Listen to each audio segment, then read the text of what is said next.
यार मुझे तो डर लग रहा है, अगर वाकई में कोई आत्मा हुई तो आत्मा के साथ अंताक्षरी खेलेंगे। मजाक मत कर यार, अगर सचमुच में आत्मा हुई तो? हाँ तो उससे निपटने का तरीका ढूंढ लेंगे मेरे भाई, तू टेंशन मत ले। मगर कैसे? अब यार जब आत्मा आएगी ना तो आइडिया अपने आप दिमाग में आ जाएगा। चल चलते। नहीं नहीं, मैं नहीं जाऊंगा। तुझे डर लग रहा है? डरपोक? मैं डरपोक नहीं हूँ। हाँ तो चल अंदर, देखते हैं कि तू डरपोक है कि नहीं। आजा। क्या हो गया? तू तो बोल रहा था कि तुझे डर नहीं लगता। तो चल। चल ठीक है।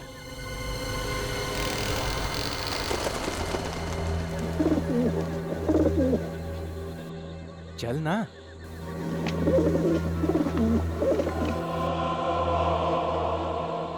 यार कितना सन्नाटा है यहाँ पे। मैं कह रहा था तुझे अंदर नहीं चलते, मगर तू। ए डरपोक, तू बात बात पे ना डरना छोड़ दे। ये साइलम था, सोच एक जमाने में कितने लोग रहते होंगे यहाँ। वो वहां सुनी किसी की सीढ़ियां चढ़ने की आवाज। अरे हाँ यार, आवाज तो मुझे भी आ रही है। मगर यार कोई नजर नहीं आ रहा। अब तो मुझे भी डर लग रहा है यार। ये आवाज तो बढ़ती ही जा रही है। कहीं ये आवाज हमारी तरफ तो नहीं आ रही? वो देखो कौन है।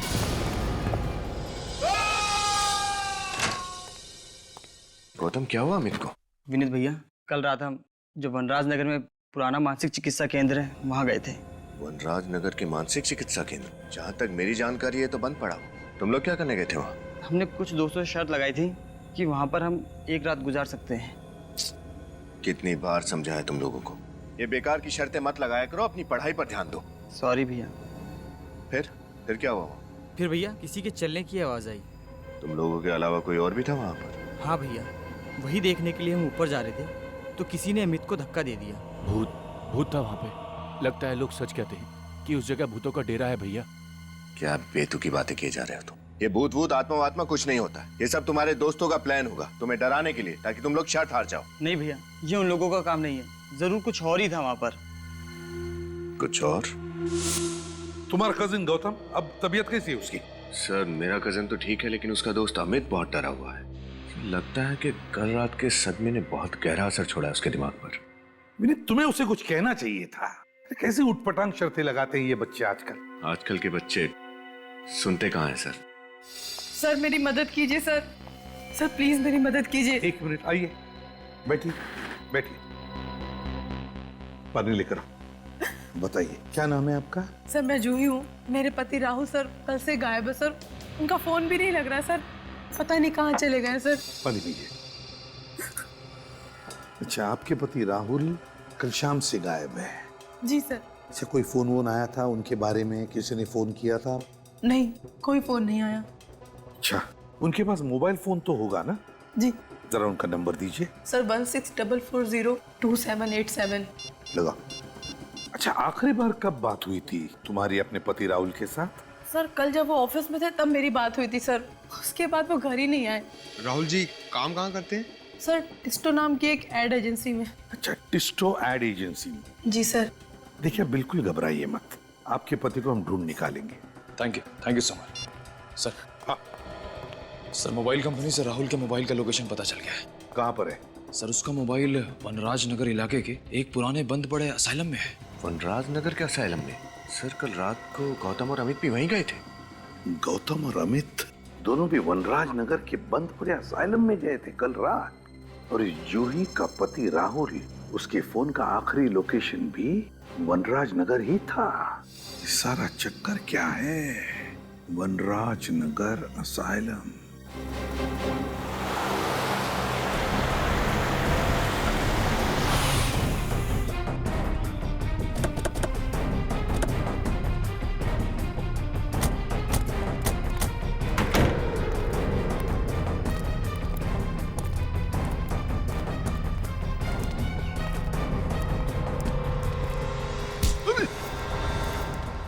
कैसी जगह है ये राहुल हमें यहीं पर मिलेगा। उसका फोन आखिरी बार यहीं पे ट्रेस हुआ है, इसी बंद असाइलम में। ढूंढना होगा। फ्रेडी तुम इस तरफ जाओ। पंकज इधर, मुंह मत देखा करो, जाओ जल्दी। विनीत इस तरफ जा, मैं उधर जाता हूँ। हाँ संभल के।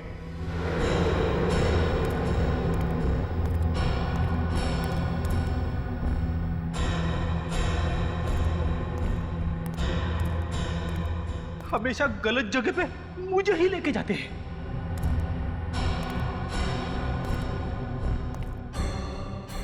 निखिल भी था, उसे भी ले जा सकते थे, मगर नहीं।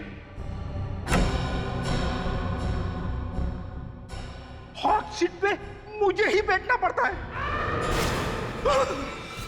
सर जल्दी से आइए सर, यहाँ पे कोई है।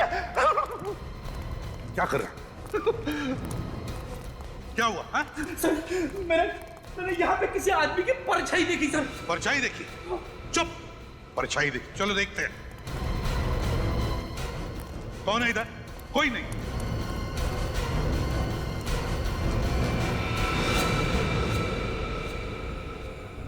कहीं ये राहुल तो नहीं? फोटो दिखा, उसके पत्नी ने दिया हुआ। ये राहुल ही तो है। सर कितनी बेरहमी से इसकी गर्दन मरोड़ी है। जिसने भी किया है ना, कोई ताकतवर इंसान है। मुझे जो लग रहा है वो अगर मैं बोलूंगा तो चुप रहो। परछाई वाला आदमी वही खूनी है, वही खूनी है।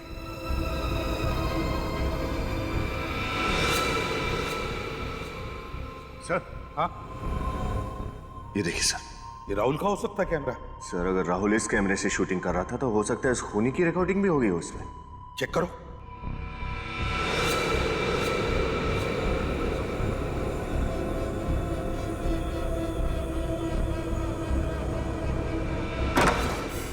जो दरवाजा बंद होने की आवाज है, इसका मतलब कोई तो है यहाँ। देखते हैं।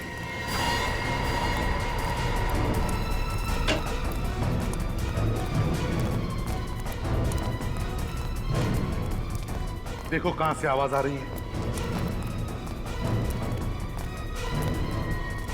सर यहाँ पर लाइट चल रही है, लगता है कोई रहता है यहाँ। हाँ,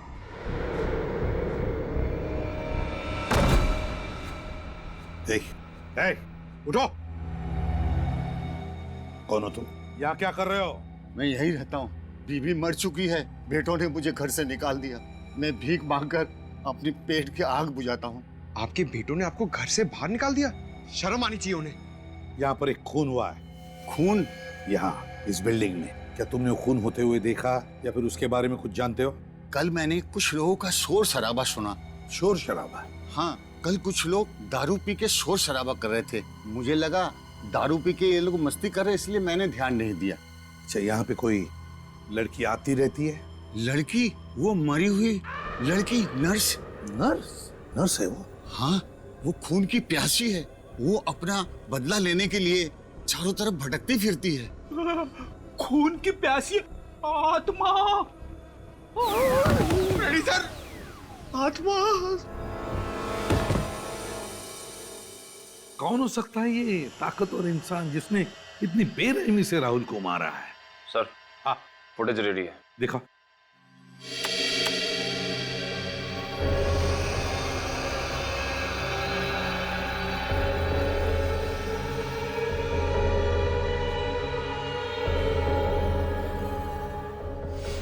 पॉज करो, पॉज करो। जिसकी भी परछाई है उसके सिर पर भी कुछ पहना है, टोपी जैसे। नर्सेस के सिर पर जैसे वो टोपी होती है, उस तरह का। हाँ सर, वो बुजुर्ग आदमी भी तो बता रहा था ना कि असाइलम में एक नर्स आती है। फिर आगे प्ले करो। सर,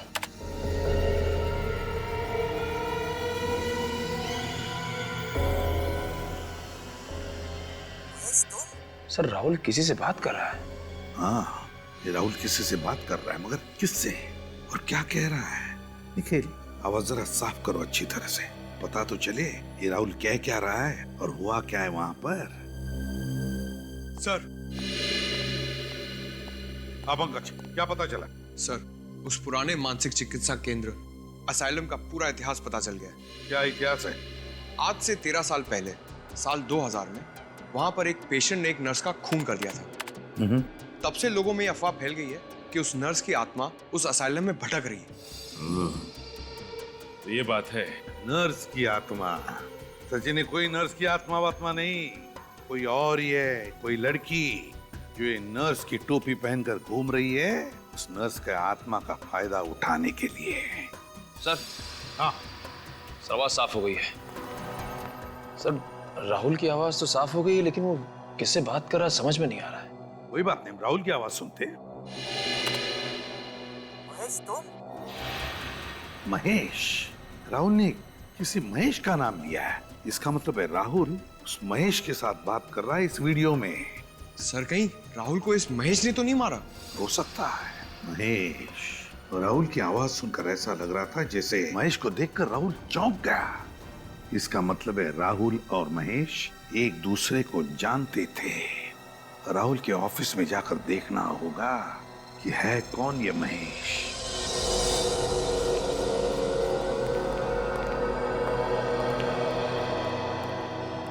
जी कहिए, किससे मिलना है आपको? आप कौन है? जी मैं इस एड एजेंसी का क्रिएटिव हेड हूँ। हम लोग सीआईडी से हैं। आपके ऑफिस में राहुल काम करता था, उसके बारे में कुछ पूछताछ करनी है। राहुल हमारे लिए एड फिल्में बनाया करता था, सबसे काबिल एड फिल्म डायरेक्टर था वो, लेकिन बहुत गलत हुआ उसके साथ। वैसे आप लोग क्या पूछना चाहते हैं? देखिए, अक्सर इंसान के दुश्मनों की गिनती उसकी कामयाबी की सीढ़ियों की तरह बढ़ती जाती है। आप हमें ये बताइए कि इस ऑफिस में राहुल का कोई दुश्मन था क्या? कोई ऐसा था जो उसकी कामयाबी से जलता था? जी बिल्कुल नहीं सर। देखिए, हम सभी यहाँ पर एक परिवार की तरह मिलजुल कर काम करते हैं। किसी की किसी से कोई ईर्ष्या या दुश्मनी नहीं है। ये सब कहने की बातें हैं। अक्सर लोगों को अपने करीबी लोग या दोस्तों के कामयाबी से पेट में दर्द तो होता ही है। क्यों?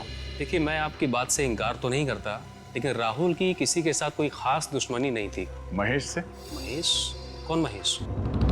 कौन महेश? इस एड एजेंसी में महेश नाम का आदमी काम करता है ना? जी नहीं। तो राहुल के मुंह से कभी महेश का नाम सुना? जी कभी नहीं। राहुल का कोई टेक्स्ट तो होगा ना यार? हाँ है। क्या हम देख सकते हैं? जी हाँ, आइए मैं आपको दिखाता हूँ। अच्छा, राहुल को वनराज नगर के पुराने असाइलम में इस एड एजेंसी ने भेजा था? जी नहीं, हमने नहीं भेजा। ये है राहुल का डेस्क। अच्छा ये बताइए कि पिछले कुछ दिनों से राहुल किसी बात को लेकर परेशान था क्या? जी हाँ, पिछले कुछ महीने से वो काफी छुट्टियां लेने लगा था। महीने में 4-5 छुट्टियां तो ले ही लेता था। और ये 4-5 छुट्टियां किस लिए लेता था वो? ये तो पता नहीं। मैंने कई बार जानना चाहा, लेकिन हर बार वो बात को टाल गया। उसने कभी मुझे ठीक ठाक जवाब नहीं दिया। जवाब मिल गया है। ये देखिए सर, राहुल की छुट्टियां लेने का कारण ये है। Red grapes production. राहुल तो इस एड एजेंसी में काम करते करते इसने खुद का प्रोडक्शन हाउस भी खोल लिया। राहुल ने खुद का प्रोडक्शन हाउस खोल लिया और हमें पता तक नहीं। हो सकता है सर ये अपनी ही किसी शूटिंग के सिलसिले में उस मानसिक चिकित्सालय गया, मगर उसने हमें किसी भी बात की भनक तक लगने नहीं थी। भनक लगने देता कैसे? अगर आप लोगों को पता चलता कि राहुल खुद का प्रोडक्शन हाउस खोल के बैठा है, तो क्या आपकी एड एजेंसी उसे एड फिल्म बनाने देती? ये बात तो है। जरा देखो कुछ और मिलता है क्या?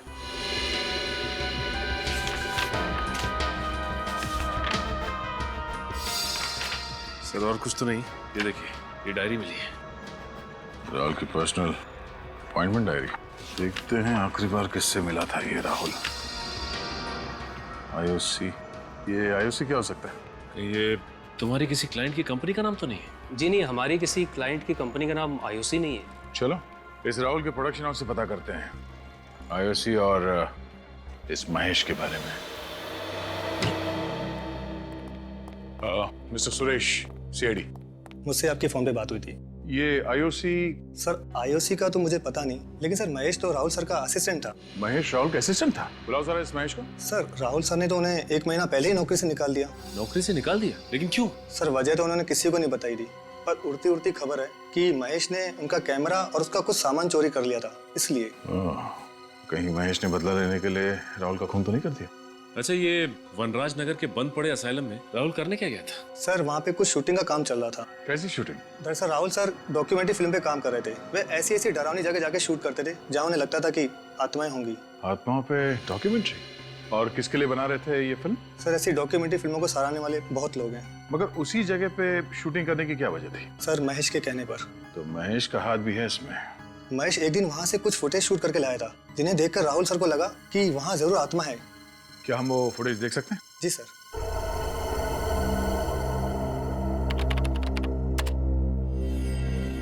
सर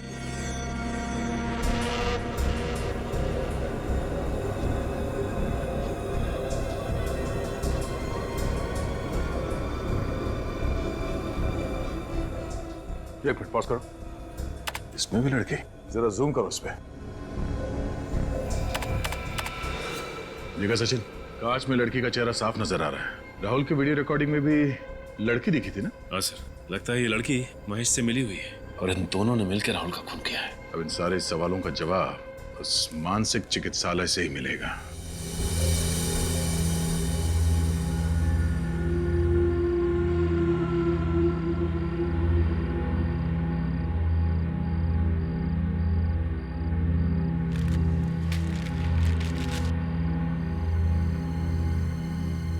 वो खूनी यहाँ आएगा जरूर।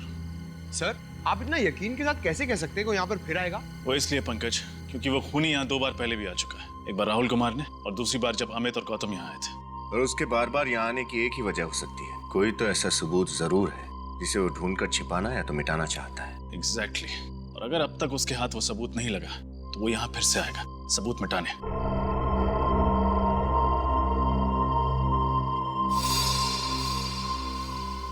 ये देखिए, खून की प्यासी नर्स। अब इसकी प्यास जेल में ही बुझेगी। ये मेन हॉल में है, चलो।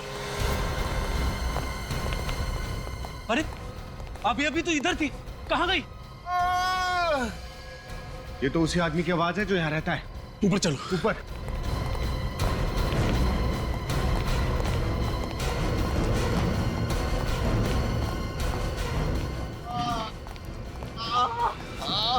किसने किया ये?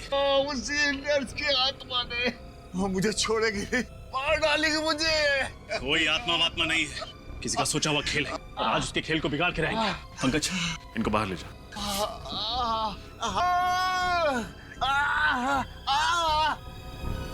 विनीत, इस कमरे की अच्छी तरह तलाशी लो। कोई तो वजह होगी कि वो खूनी इस बुजुर्ग आदमी को मारना चाहता है।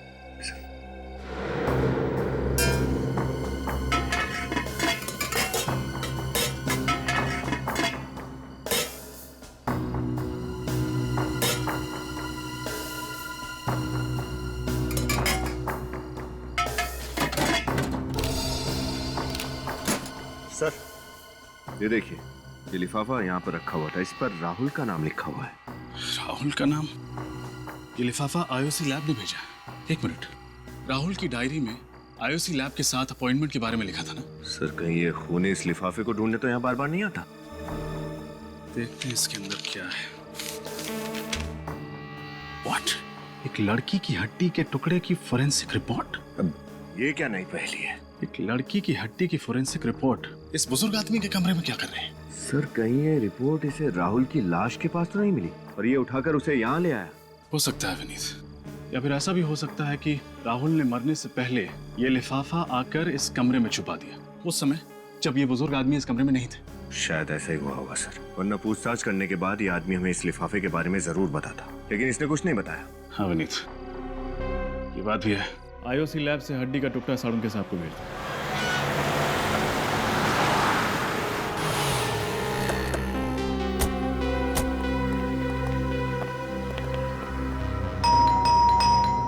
सर, दरवाजा तोड़ दूं?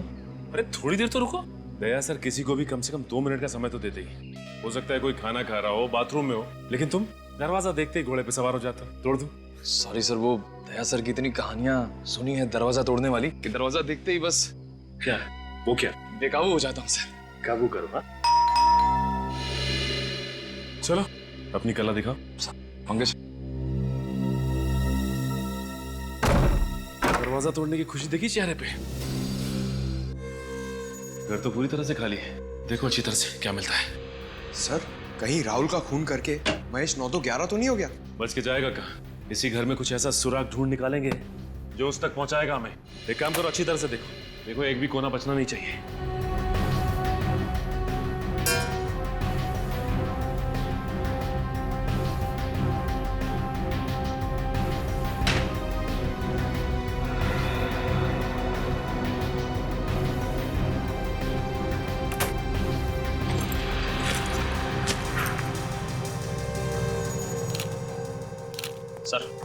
सर महेश की कबर्ड में से ये बैग, ये ट्राइपॉड और ये स्टिल कैमरा मिला है। कहीं ये वही सामान तो नहीं जो राहुल के ऑफिस से चोरी हुआ था? ऐसा लगता है वही सामान है ये। और इसी सामान की वजह से राहुल ने महेश को ऑफिस से निकाल दिया। सर, ये देखिए, ये लड़की की फोटो मिली है और पीछे इसका नाम लिखा है, मधुमिता। ओह माय गॉड, ये तो वही लड़की है जिसे हमने असाइलम की फुटेज में देखा था। मतलब सर, राहुल ने जो डॉक्यूमेंट्री की फुटेज शूट की थी पागल खाने में आत्मा वगैरह की, सारा फुटेज झूठा था। हाँ सर, मधुमिता और महेश ने दोनों ने मिलकर ये खिचड़ी पकाई है। लगता तो ऐसे ही। मधुमिता का नंबर ट्राई करके देखते हैं।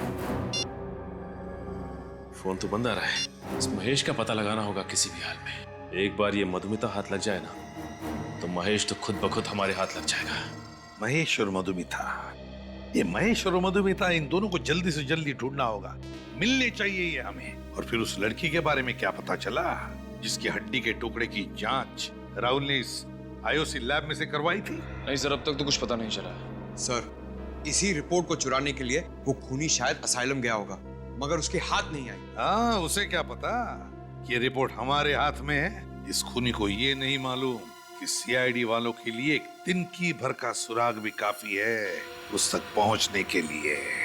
सर, इस महेश ने ही राहुल का खून किया होगा। घर पे मिला नहीं और उसका फोन भी बंद आ रहा है। ये राहुल घर पे नहीं मिला और उसका फोन भी बंद आ रहा है, और मधुमिता का भी तो फोन बंद आ रहा है। काम करो, इस राहुल ने जहां जहां पर जाके अपनी डॉक्यूमेंट्री की शूटिंग की है ना, वहां जाओ और पता लगा।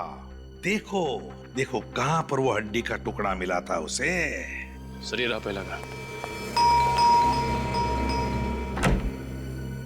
जी कहिए, आपको किससे मिलना है? हम लोग सीआईडी से आपसे कुछ बात करनी थी। मुझसे?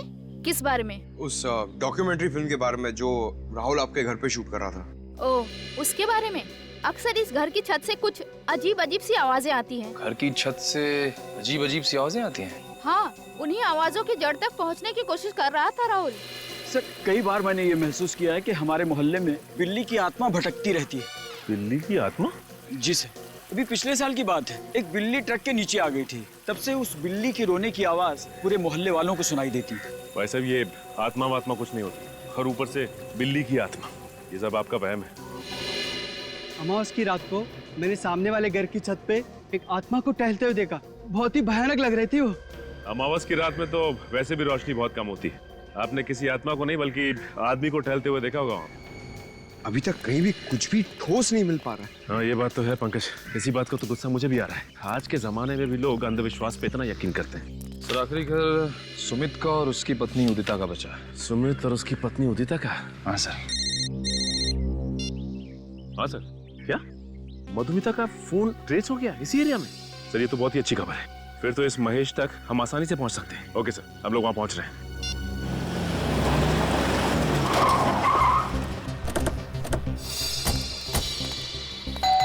यहीं पे ट्रेस हुआ था मधुमिता का मोबाइल। दरवाजा तो खुला हुआ है। सर, चीखने की आवाज। सर, कहीं मधुमिता? ओह माय गॉड, ये तो मधुमिता ही है। सर, राहुल का खून करने के बाद इस महेश ने मधुमिता को हिरासत में रख दिया। लगता तो ऐसा ही है। Cut cut! क्या हो रहा है सब? कौन है आप लोग? हाँ, और यहाँ पे क्या कर रहे हैं? अच्छा किया जो आप खुद ही चले आए गिरफ्तार होने के लिए। दो खून किए आपने। एक मिनट, यहाँ पे कोई खून नहीं हुआ है, शूटिंग चल रही है। मधुमिता, उठो और बताओ इन्हें। मधुमिता! Yes sir. तुम फिर से शॉट में सो गई थी? नो सर, ये लोग एक्टर नहीं है। मुझे तो लगा आपने मुझे बिना बताए सीन में कुछ बदलाव कर दिया सर। बदलाव तो इनकी जिंदगी में अब सीआईडी लाएगी। आप लोग सीआईडी से? जी हाँ, सीआईडी से। सर, पर हमने तो कोई कानून नहीं तोड़ा, और यहाँ पर हम परमिशन लेके शूट कर रहे हैं। हमें सब कुछ पता है कि तुमने क्या किया है। सब कुछ? जी हाँ, सब कुछ। ये डॉक्यूमेंट्री शूट करने के बहाने ये जो अंधविश्वास फैला रहे हो ना तुम, सब कुछ मालूम है हमें कि उस पागल खाने में शूटिंग भी तुम्ही ने की थी। मगर सर, और हमें ये भी पता है कि राहुल का खून तुमने किया है। तुमने। ये सब झूठ है, सब बकवास है। सब सारी बकवास ब्यूरो में समझ में आ जाएगी।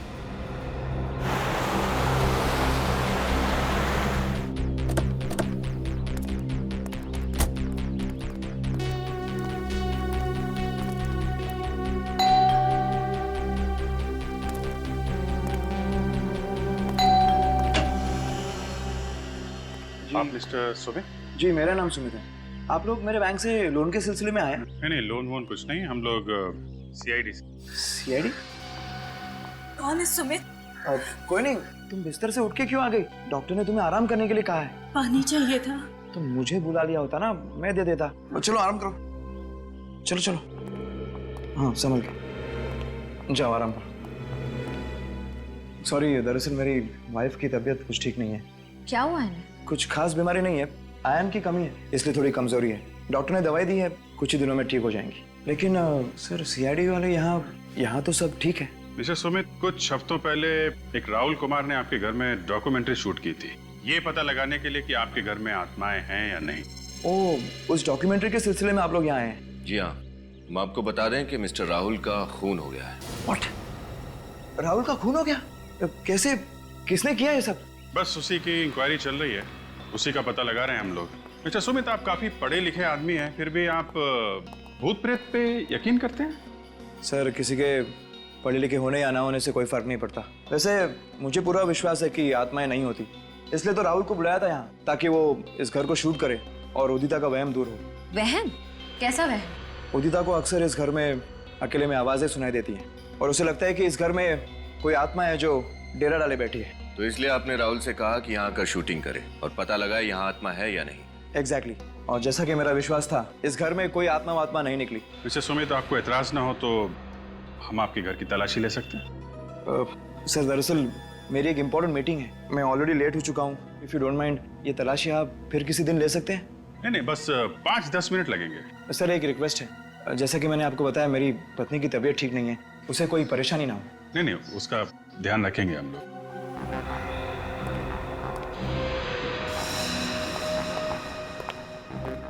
इस फोटो में आपकी वाइफ के अलावा ये नेहा है सर। नेहा?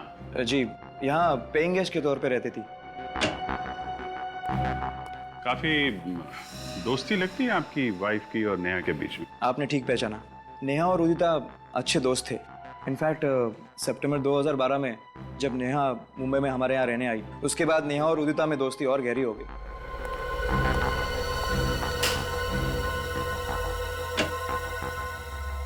वैसे सर, आपको किस चीज की तलाश है? कोई ऐसा सुराग जिससे इस केस की तह तक हम लोग पहुंच सकें। लेकिन सर, आपको ऐसा क्यों लग रहा है कि वो सुराग मेरे घर पे मिलेगा? नहीं, जिन जिन घरों में राहुल ने शूटिंग की है, हम सब जगह जा रहे हैं। सिर्फ आपके घर में नहीं है, सभी जगहों पे जा रहे हैं हम लोग।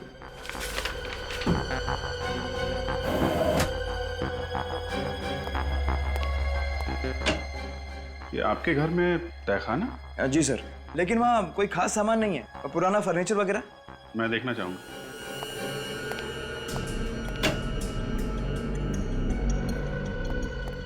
सर, तहखाना काफी दिनों से साफ नहीं किया है, मकड़ी के जाले वगैरह होंगे, आपके कपड़े गंदे हो जाएंगे। कपड़ों की चिंता मत कीजिए, आप जरा लाइट जलाइए। जी।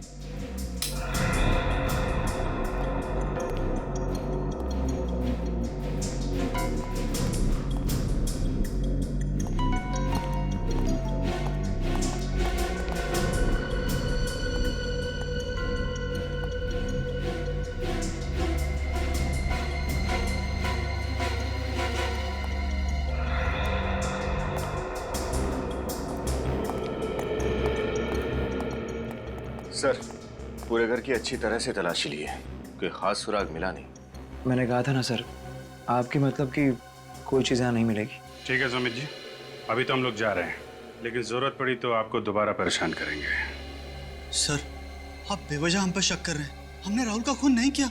हर खूनी यही कहता है कि उसने खून नहीं किया। राहुल का कैमरा तुमने चुराया, उसका बाकी का सामान भी तुमने ही चुराया है ना? चुराया नहीं था सर, बिना कहे कुछ समय के लिए इस्तेमाल किया था। ये डॉक्यूमेंट्री फिल्म शूट करनी थी और इसलिए राहुल ने तुम्हें नौकरी से निकाल दिया और तुमने उसकी जान ले ली। आप क्या कह रहे हैं? इतनी छोटी सी वजह के लिए मैं उसकी जान क्यों लूंगा? ओहो, नौकरी से निकाल दिया वो तुम्हें छोटी सी वजह लगती है, हा? ये तो बहुत बड़ी वजह है, समझे? हमारे लिए तो ये बहुत बड़ी वजह है। अब तुम मधुमिता, तुम्हारा क्या कहना है? सर, मुझे इस सब में क्यों फंसाया जा रहा है सर? कोई फंसा नहीं रहा है तुम्हें यहाँ पर, समझे? सर देखिए, मैं तो सिर्फ एक एक्ट्रेस हूँ, मुझे जो भी किरदार मिलता है मैं बस पूरी ईमानदारी से उसे निभाती हूँ सर। हाँ, ये तो बड़ी ईमानदारी से अपना किरदार निभाती है, इतनी ईमानदारी से कि इसे पता ही नहीं चलता वो कौन सा किरदार निभा रही है और किस लिए, है ना? जानते हो इस लिफाफे में क्या है? नहीं, क्या है? इस लिफाफे में उस लड़की की हड्डी की डीएनए रिपोर्ट है जो राहुल ने लैब में भेजी थी। हड्डी की डीएनए रिपोर्ट? हाँ, हड्डी की। तो बताओ, राहुल के अलावा और किसकी जान ली है तुमने? वो लड़की कौन थी जिसे मारा तुमने? मैंने किसी की जान नहीं ली। आप मेरा यकीन क्यों नहीं करते?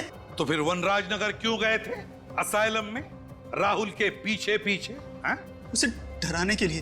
पर वो सब मजाक था, सिर्फ मजाक। हाँ, मैं राहुल से बदला लेना चाहता था, लेकिन उसे डरा कर, उसे मारकर नहीं। अच्छा अच्छा अच्छा। और डराने के लिए तुम मधुमिता को लेकर गए थे ना, नर्स की आत्मा बनाकर, है ना? नर्स की आत्मा? हाँ, नर्स की आत्मा।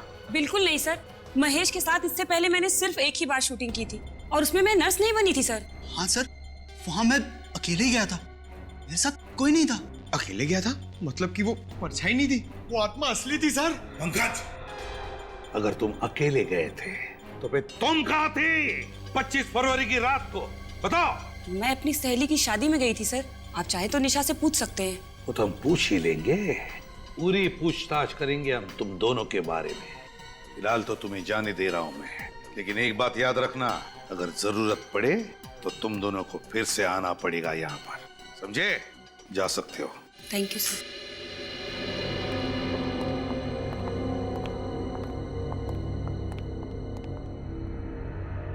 सर ये गुत्थी तो और भी ज्यादा उलझती जा रही है। अगर वो परछाई इस मधुमिता की नहीं थी तो फिर किसकी थी? पता चल जाएगा विनीत, वो परछाई किसकी थी पता चल जाएगा। ये गुत्थी अब धीरे धीरे सुलझती जा रही है। ये गुत्थी सर, इसका मतलब इस केस में कोई और भी लड़की शामिल है? हो सकता है। हमारे फोरेंसिक लैब का रिपोर्ट कहाँ है? Yes sir.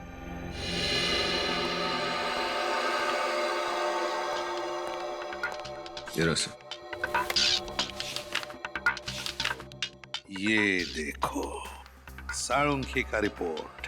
हड्डी पर जिंक ऑक्साइड के ट्रेसेस मिले थे। जिंक ऑक्साइड तो रैट पॉइजन में, चूहे मारने की दवाओं में इस्तेमाल किया जाता है। जरा याद करके बताओ, जब तुम लोग उन 4 घरों में पूछताछ करने के लिए गए थे जहां पर राहुल ने अपनी डॉक्यूमेंट्री की शूटिंग की थी, तो वहां पर तुम्हें कोई रैट पॉइजन दिखा? जरा याद करो अच्छी तरह से। चूहे मारने की दवाई याद है सर।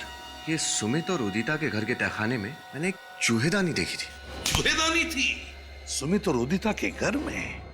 अगर चूहादानी है तो चूहे मारने की दवाई भी होगी। ये सुमित और उदिता जरूर कुछ न कुछ छुपा रहे हैं हमसे। सुमित और उदिता के इंटरव्यू में एक बात गौर करने वाली है सचिन। वो कैसे? जैसे उदिता ने नेहा का नाम लिया, सुमित परेशान हो गया। सर लगा तो मुझे भी ऐसा ही था, लेकिन ये नेहा तो उदिता की सहेली है ना, उसके घर पे रहने के लिए गई थी, तो फिर सुमित उसे लेके परेशान क्यों होगा? कुछ तो है सचिन जो ठीक नहीं है।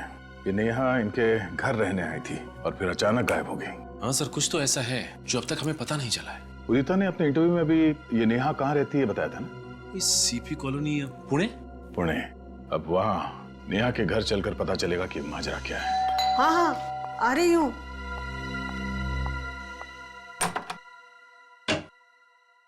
कौन है आप लोग? किससे मिलना है? अजय, हम लोग सीआईडी से नेहा से मिलने आए। सीआईडी से? जी हाँ, सीआईडी से। मतलब नेहा का पता चल गया? पता चल गया मतलब? हम लोग नेहा से ही मिलने आए। मुझे लगा आपको मेरे बच्चे मिल गए। कहाँ है नेहा? पता नहीं, 1 महीना हो गया लापता। ना कोई फोन, ना कोई खबर। भगवान जाने मेरी बेटी किस हाल में होगी। आप बिल्कुल फिक्र मत कीजिए, आपकी बेटी नेहा को हम लोग ढूंढ निकालेंगे। अच्छा ये बताइए कि किसी ने फोन किया था आपको? हो सकता है आपकी बेटी को किसी ने अगवा किया। कोई फोन आया था? नहीं बेटा, मैं तो विधवा हूँ। किसी तरह नेहा को पढ़ाया लिखाया, इस काबिल बनाया कि वो अपने पैरों पर खड़े हो जाए। अगर किसी अगवा करने वाले का फोन भी आता ना, तो उनको देने के लिए मेरे पास पैसा है ही कहाँ। माँ जी, कहीं ऐसा तो नहीं कि नेहा अपनी मर्जी से घर छोड़ के चली गई हो? अरे कैसी बातें कर रहे हैं आप? दुनिया की ऐसी कौन सी बेटी होगी जो अपनी माँ को इस तरह छोड़ के जाएगी, वो भी बिना बताए? माँ जी, अगर आपको एतराज ना हो तो हम नेहा के कमरे की तलाशी ले सकते हैं। शायद उसके कमरे से ऐसा कुछ मिल जाए जो हमें नेहा तक पहुंचा दे। जी। पंकज, कमरे की तलाशी। कहाँ है उनका रूम? भाई तरफ। Thank you. अच्छा माँ जी, ये बताइए कि नेहा से आपने आखिरी बार कब बात की थी? 19 जनवरी को, जिस दिन नेहा वापस आने वाली थी। सुबह उसका फोन भी आया था, कह रही थी 12 बजे की बस से आएगी, लेकिन वो आई नहीं। आपको क्या लगता है, नेहा किसी बात को लेके परेशान थी, चिंतित थी? नेहा ने खुद तो अपनी परेशानी के बारे में कभी नहीं बताया, लेकिन माँ हूँ उसकी तो। आपको क्या लगता है किस बात को लेके नेहा परेशान थी? क्या वजह थी उसकी परेशानी की? बेटा, नेहा बड़े बड़े सपने लेकर मुंबई शहर गई थी। उसमें कुछ बन दिखाने का हौसला था, इसलिए जब उसने कहा कि वो हमेशा हमेशा के लिए वापस आ रही है, तभी मैं समझ गई थी कि जरूर कुछ हुआ है जिसकी वजह से मेरी बेटी की सोच अचानक इस तरह बदल जाएगी।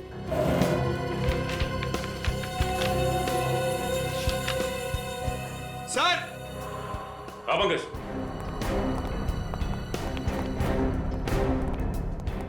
सर, यहाँ गौर कीजिए। सुमित ने नेहा के लिए एक बर्थडे कार्ड भेजा था। To my beloved Neha, happy birthday 16th July from Sumit. इस पे तो 16th जुलाई की डेट डली है। उस वक्त तो नेहा उदिता और सुमित के यहाँ रहने भी नहीं गई थी। मतलब सर, सुमित और नेहा एक दूसरे को पहले से ही जानते थे और शायद इनके बीच। हाँ निखिल, इस कार्ड को पढ़ के तो यही लगता है कि उन दोनों के बीच कोई ना कोई चक्कर तो जरूर था। सर उस हड्डी की फोरेंसिक रिपोर्ट जो हमें उस बुजुर्ग आदमी के घर पे मिली थी, वो नेहा की तो है। हो सकता है। निखिल, नेहा का हेयर ब्रश उठा लो। नेहा के बाल का डीएनए टेस्ट करवाते हैं, पता चल जाएगा कि वो हड्डी नेहा की है कि नहीं। अरे सूरज सर, आप बिल्कुल टेंशन मत लीजिए। हाँ, अपना प्लान एकदम परफेक्ट चल रहा है। अरे एसीपी सर के लैपटॉप से जो मैंने डेटा चुराया था ना, वो मैंने डीसीपी सर को भेज भी दिया है। अरे बिल्कुल टेंशन मत लीजिए, सब सही है। मैं आपको बाद में फोन करता हूं। सर,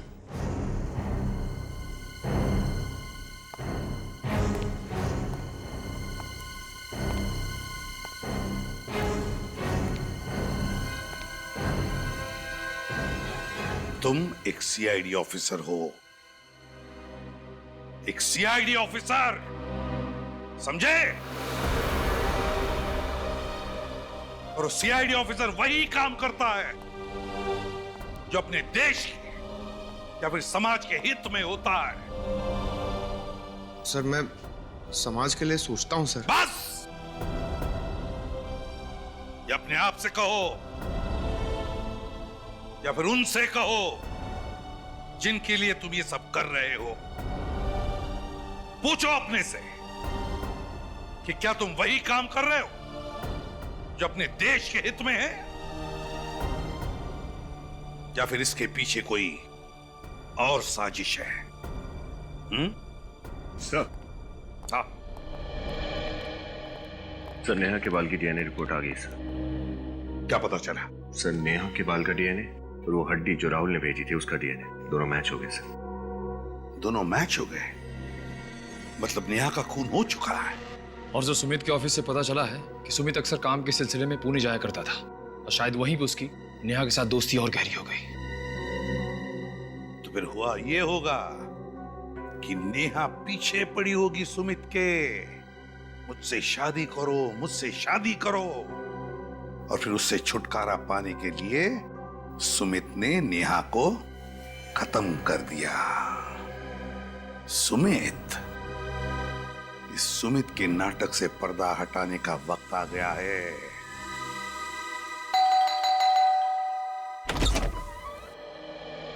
जी आप लोग? आप कहीं जॉगिंग वॉगिंग पे जा रही हैं क्या उदिता जी? जी नहीं, बस ऐसे ही टहलने जा रही थी। अच्छा, सुमित कहाँ है, जरा बुलाइए। सुमित तो घर पर नहीं है। कहीं आप झूठ तो नहीं बोल रहे? भला मैं आप लोगों से झूठ क्यों बोलूंगी? पर आप लोग सुमित को क्यों ढूंढ रहे हैं? बहुत जल्द पता चल जाएगा। श्रेया, विनीत, अच्छी तरीके से घर की तलाशी लो।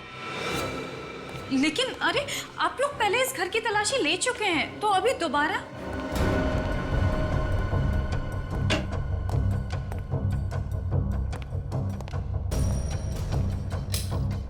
क्योंकि इस बार हमें यकीन है कि हमें वो सबूत मिल जाएगा जिससे हम साबित कर सकें कि आपके पति सुमित जी एक खूनी है। क्या? सुमित और खूनी? ये सब आप क्या कह रहे हैं? आपको याद है नेहा गायब हो चुकी है? हाँ मुझे पता है, मगर सुमित का इन चीजों से क्या लेना देना है?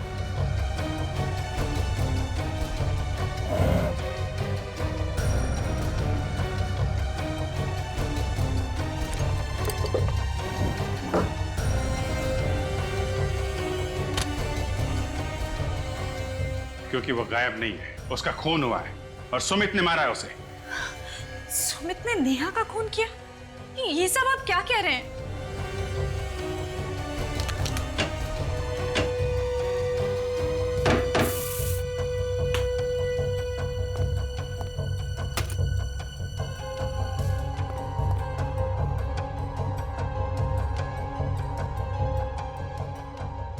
मेरे पति किसी का खून नहीं कर सकते। सर, हाँ विनीत। सर नीचे आइए प्लीज।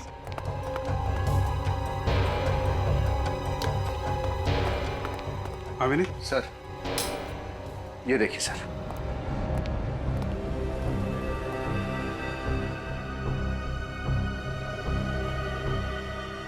इतना सारा खून।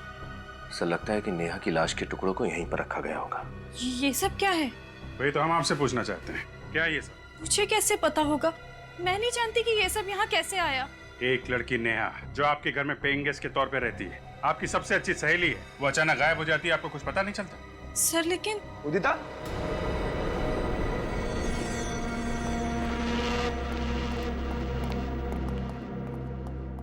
उदिता। अरे आइए आइए सुमित जी, आपका इंतजार कर रहे थे हम लोग। आप लोग फिर से? बस आखिरी बार आपके घर पे, इसके बाद तो जेल में ही मुलाकात होगी आपसे। जेल में? ये क्या कह रहे हैं आप? सच कह रहे हैं, नेहा का बेदर्दी से खून कर दिया और आप भोले बन रहे हो। क्या? नेहा का खून हो गया? ये क्या कह रहे हैं आप? मैं क्यों उसे मारूंगा? वो तो मेरी अच्छी दोस्त थी। दोस्ती पे जब प्यार का रंग चढ़ता है ना, तो जिंदगी में तूफान आ जाता है। देखिए, जैसा आप सोच रहे हैं वैसा कुछ भी नहीं है। मिस्टर सुमित, तुमने जो नेहा को प्यार भरा ग्रीटिंग भेजा था, वो हमारे हाथ लग चुका है। सुमित क्या बोल रहे हैं? कौन से ग्रीटिंग कार्ड की बात कर रहे हैं ये लोग? उदिता, इन पर विश्वास मत करो, ये लोग झूठ बोल रहे हैं।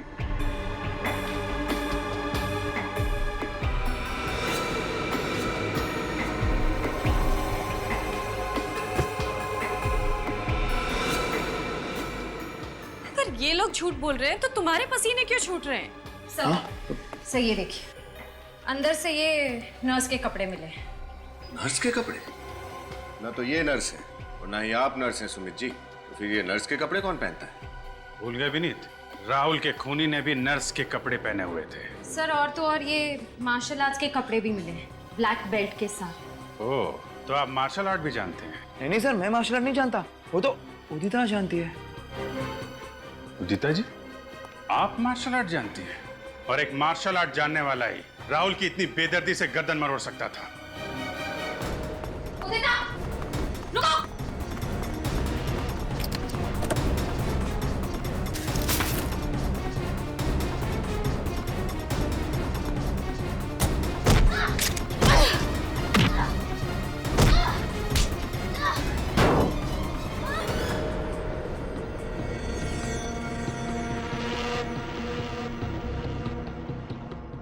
खेल कूद का टाइम खत्म हो गया। क्यों, क्या ये सब? नेहा और मैं बहुत अच्छे दोस्त थे, इसलिए नेहा जब पुणे से मुंबई आई तो मैंने उसे अपने घर पे रहने दिया और बदले में उसने क्या दिया? उससे मेरा पति छीन लिया। लाश कहाँ है नेहा की? पीछे गार्डन में दफनाई हुई है। मुझे ऐसा लगता है कि इस घर में जो आवाजें हैं वो नेहा की आत्मा की है। आत्मा की नहीं, तुम्हारे अंतरात्मा की आवाज है। तुम्हारा गिल्ट, आत्मग्लानि तुम्हें तब तक परेशान करते रहेंगे जब तक तुम्हारे किए की सजा तुम्हें नहीं मिल जाती। शायद फांसी होगी तुम्हें। For more updates, subscribe to our channel, click the show links and enjoy watching the videos.